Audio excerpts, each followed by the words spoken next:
I'm Dr. Fakirovali, and this is intra-abdominal infections in adults. Intra-abdominal infections are among the most common indications for emergency surgery and accounts for about 5% of all cases of sepsis in the United States. So unfortunately, people can die from intra-abdominal infections. The mortality rate of intra-abdominal infections in patients with sepsis is estimated to be as high as 37%, making them one of the infection types with the highest mortality risk.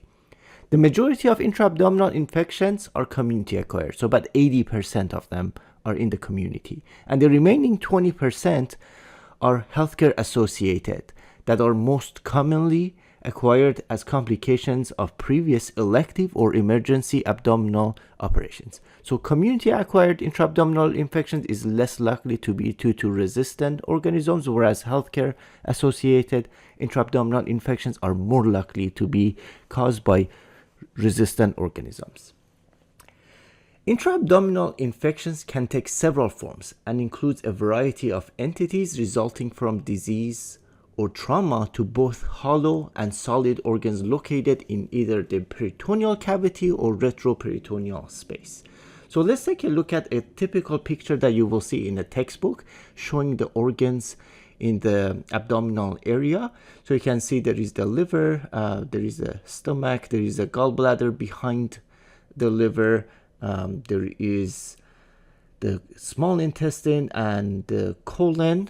What you can't see typically in these pictures is essentially the peritoneal space. So when we look at pictures from the side, you can see that essentially you have your organs. So here's the liver, and this is a picture in the female body, and you have your solid organs like pancreas, duodenum, and colon and small intestine, and you can see that these organs have a layer surrounding them, and this is essentially the peritoneum.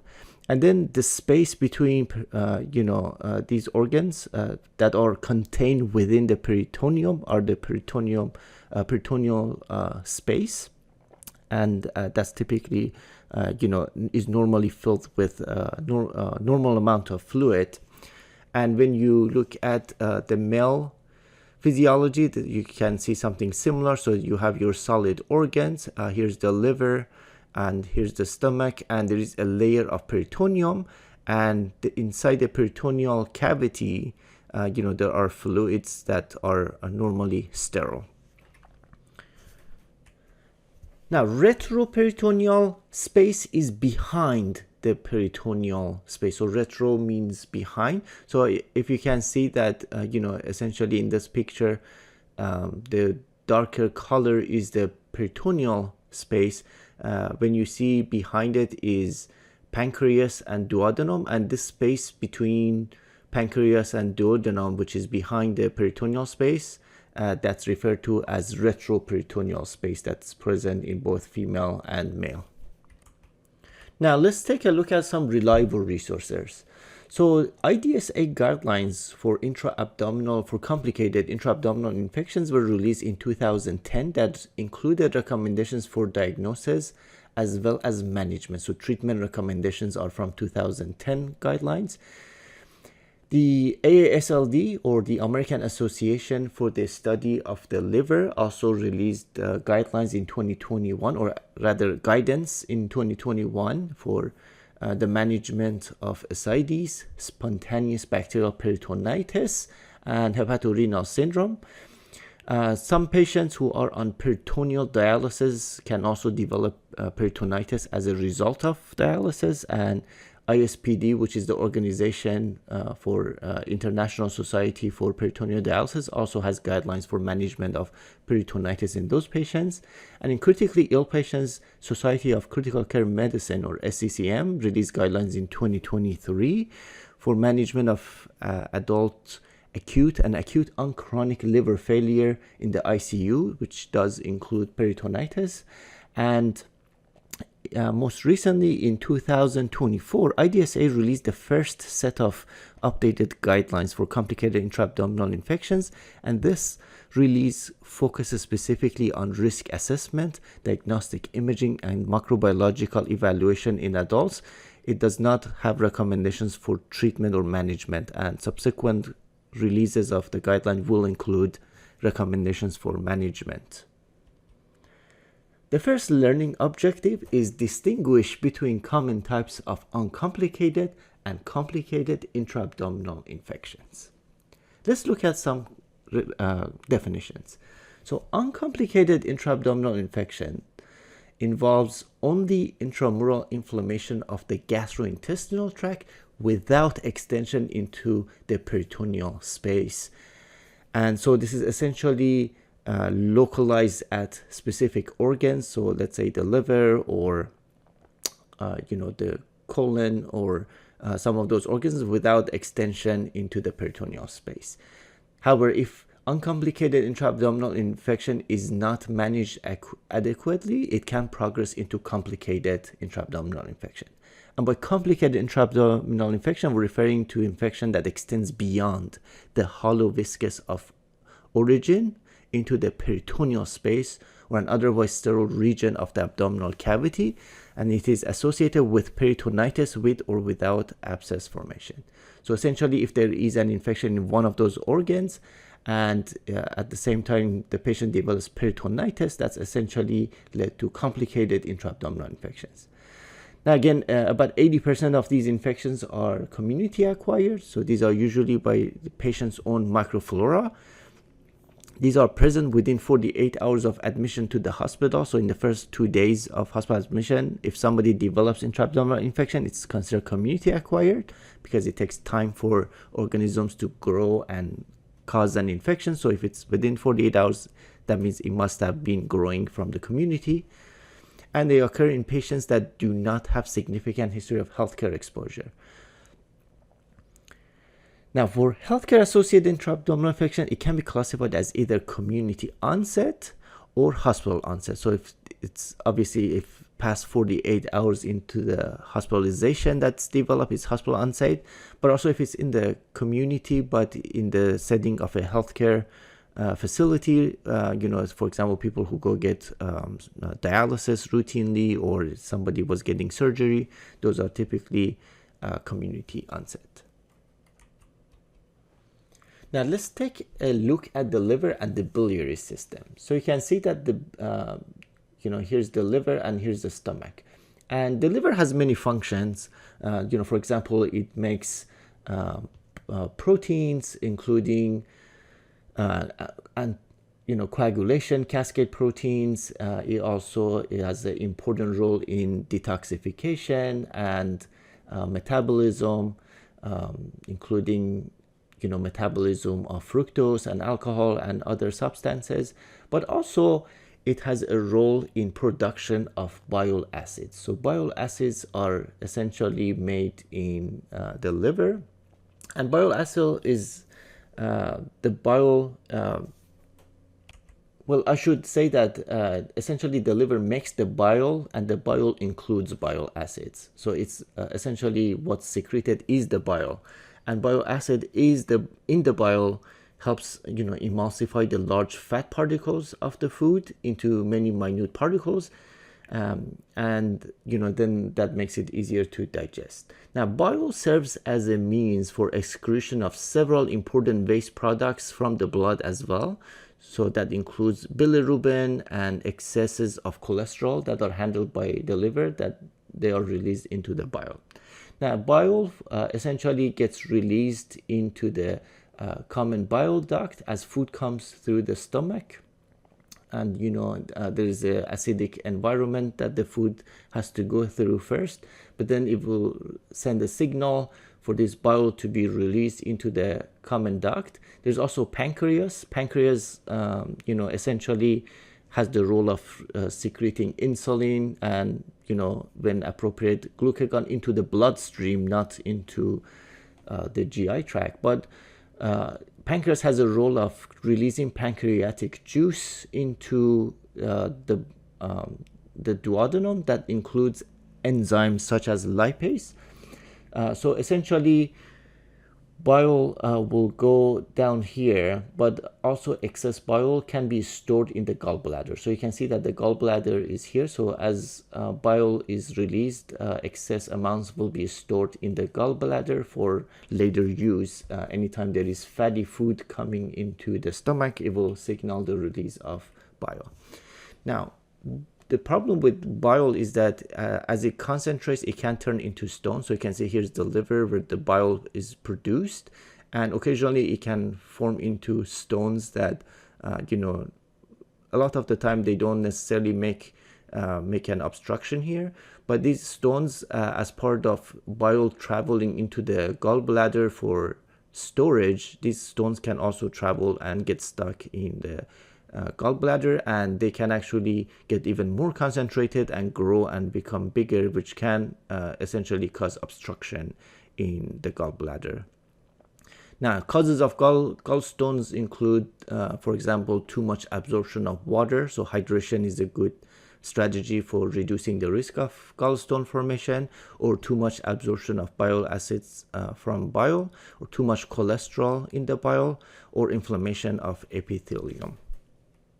So this is an overview of the biliary system. So keep in mind that the biliary system includes the liver, the gallbladder, the common biliary duct, and pancreas. Now, infections in the liver and the biliary system include liver abscess. So liver abscess is a focal purulent bacterial collection in the liver, and in general we think of it as amoebic liver abscess, which is due to parasites. But there's pyogenic liver abscess, which is due to polymicrobial infection caused by bacteria. And in this topic, we will focus on bacterial causes of abscess, not necessarily other causes. For cholecystitis, which is an acute inflammatory disease of the gallbladder, we think of it in two ways. A calculus cholecystitis, which is the large majority, about 90 to 95% of cases. This is due to gallstone, and the medical term for gallstone is cholelithiasis. So this obstruction from gallstone of the cystic duct is what drives the inflammation, and then the remaining 5 to 10% of cases are acalculous cholecystitis. So in the absence of gallstone, other predisposing conditions include, critical illness, immunosuppression, diabetes, non-biliary surgery, and childbirth. Then we have acute cholangitis, and this is essentially inflammation or infection of the common bile duct. And then lastly, we have acute pancreatitis, which is damage to the acinar cells in the pancreas, and we can think of it as interstitial edematous pancreatitis, which is about 80% of cases. And we can think of necrotizing pancreatitis, which is smaller, the remaining 20% of cases, which, essentially interstitial pancreatitis does not involve infection. Necrotizing pancreatitis, because it involves tissue death, and anytime you have tissue death, that means the immune system will no longer be present, and that can lead to an infection. So let's take a closer look at cholecystitis. So this is again in the gallbladder. So gallbladder is behind the liver, and we can think of it as calculus or acalculus. For calculus, essentially, it's due to obstruction from the gallstone. So as you have these gallstones form and get bigger and bigger, they can essentially obstruct the flow of the material in the gallbladder. And this can essentially build up pressure inside, and it can cause many issues, including, the hemorrhage and leading to necrosis of the tissue. And anytime you have necrosis of the tissue, it can lead to perforation, which means that, when you had an infection in the gallbladder, once it gets into the advanced necrosis and perforation, now you're going to have complicated intra-abdominal infections, because this material is going to go into the peritoneal space. Now you can see also in acalculous acute cholecystitis, this essentially does not involve obstruction from stones, but essentially something similar happens. So, various things can lead to bile stasis. So that's because of decreased bladder emptying. So if things, if the bile is not exiting through the gallbladder, pressure can build up, and similar to the previous case, you will see that as pressure builds up, there could be necrosis of the tissue, and that can lead to perforation and formation of complicated intra-abdominal infections. Now let's take a look at pancreatitis. So acute pancreatitis, once somebody is hospitalized for that, 80 to 85% of cases are due to interstitial pancreatitis that do not require antibiotics. So with appropriate treatment of acute pancreatitis, patients will have resolution. The remaining 15 to 20% over the next couple of weeks will develop necrotizing pancreatitis, and again, about 70% of these patients will have sterile necrosis. So it's not all necrosis is infected, and about 30% of these patients who have necrotizing pancreatitis over the next couple of weeks. So overall, it will take about 4 weeks to have infected necrosis, which is associated with high mortality of 30%, and these patients do require antibiotics. But one thing is to note is that nobody who has acute pancreatitis needs antibiotics initially at admission. It will take about at least 2 weeks before there is a decision to decide if people need antibiotics. So initially, people should not be on antibiotics. Now, infections in the lower gastrointestinal tract. So let's focus on the colon. So essentially, in a healthy person, this is what the colon looks like. Diverticulosis, which develops in about 30 to 40% of the population, and the risk goes higher as people get older. This essentially, there are small pouches that can develop in the colon. These are called diverticula, and essentially they form at weak spots in the walls of the colon, but they're not necessarily infected. The problem with diverticula is that essentially fecal matter can get stuck in diverticula, and as you can imagine, there is no mechanism to squeeze these material out of these pouches, so they can get stuck in there, but they don't necessarily cause an issue.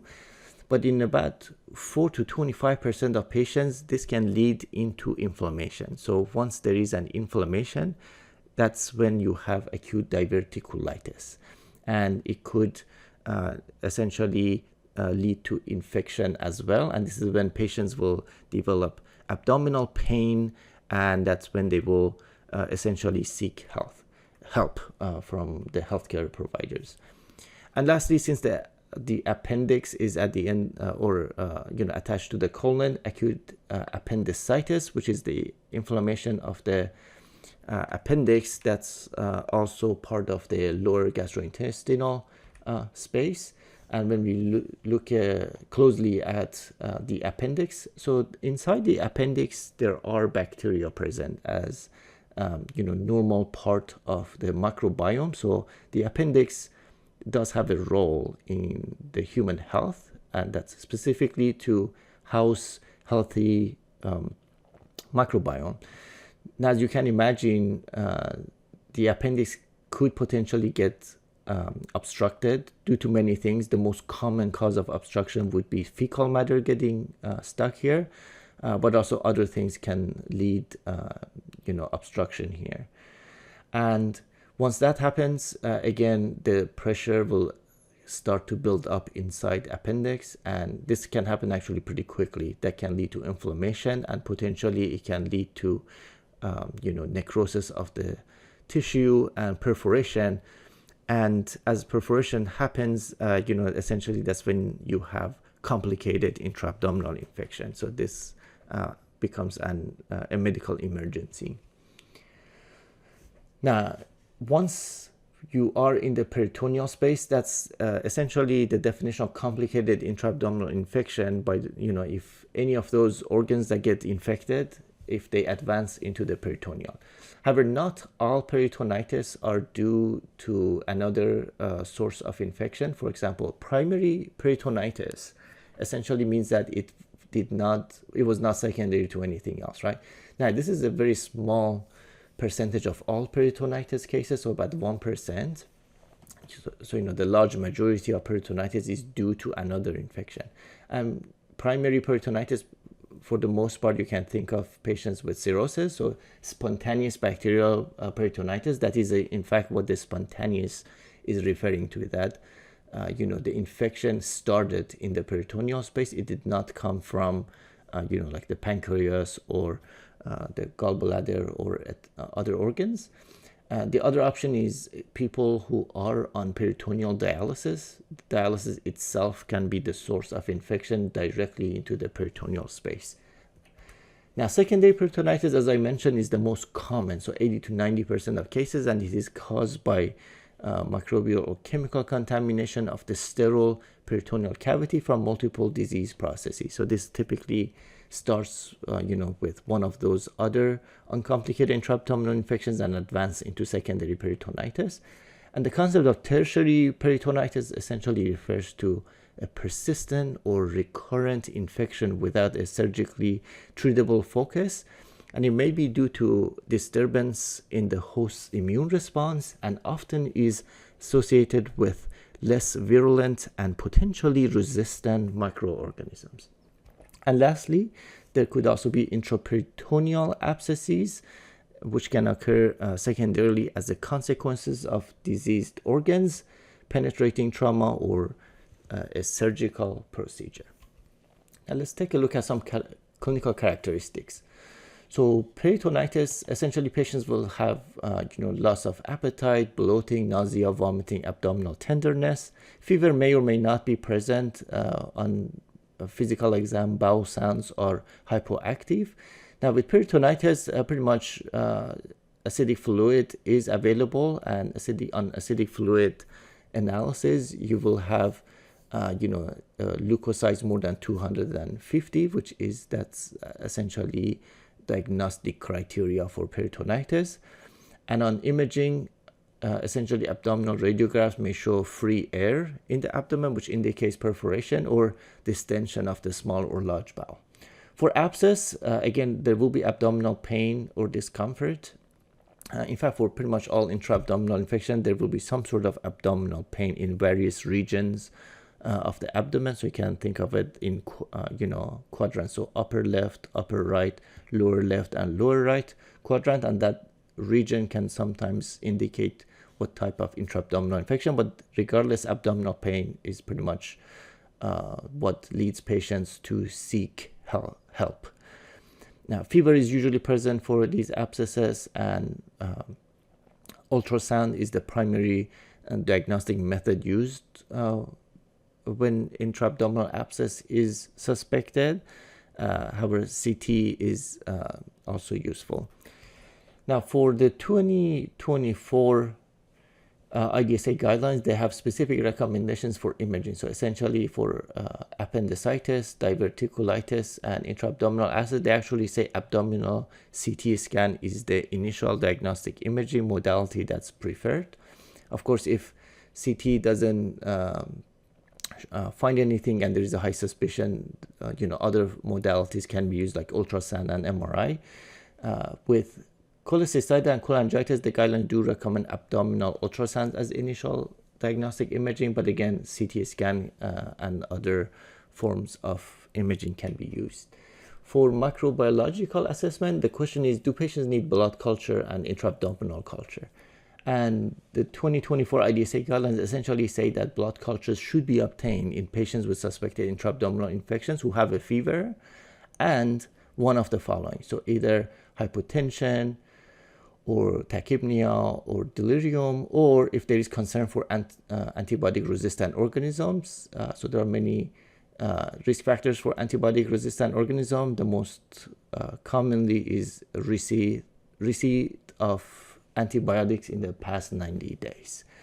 For intra-abdominal cultures, which are useful to guide antimicrobial therapy in patients with complicated intra-abdominal infections who are having a procedure for source control. So, anytime there is a procedure, it's easier to also obtain those fluids from the abdominal, from the peritoneal cavity or wherever the source of the infection is, to better manage antimicrobial therapy. Now, this is not routinely needed if patient is getting appendectomy for appendicitis. Essentially, removing the appendix, which is appendectomy, is very effective at treatment. So it's usually there's no need for follow-up antibiotics or culture. Now, for immunocompromised patients who are at increased risk of antibiotic-resistant organisms, and intra-abdominal cultures are generally warranted.